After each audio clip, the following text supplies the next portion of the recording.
quelqu'un qui travaille pour MoiChef aujourd'hui, je suis sûr qu'il est extrêmement motivé par MoiChef. Parce qu'en tout cas, c'est pas par l'argent qu'il est motivé, il en a pas ou très peu, on paye vraiment mal. Voilà, donc ne postulez pas à MoiChef si vous venez pour l'argent, ça sert à rien. En tout cas, pas pour l'instant, ça va venir, mais...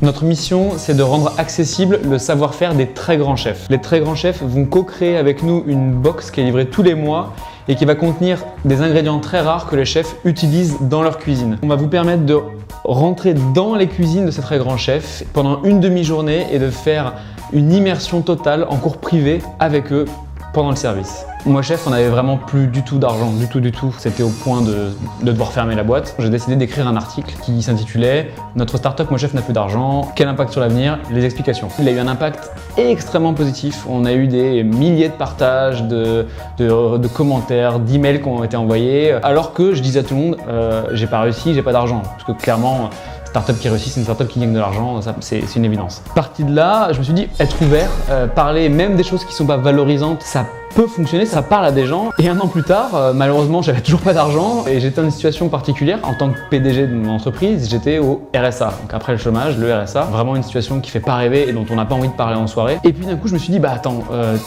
t'avais très peur de publier le premier article, là t'as peur de dire en soirée que t'es au RSA, est-ce que, en fait, il faudrait pas publier un article?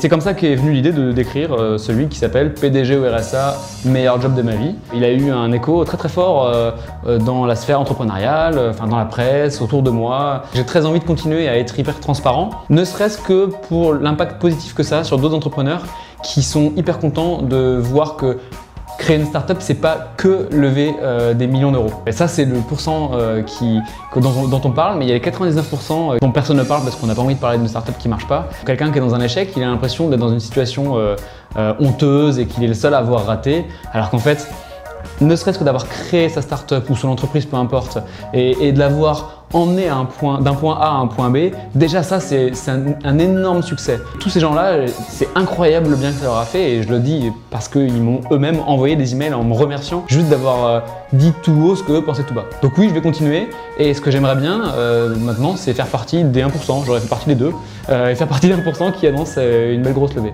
Et c'est bien parti.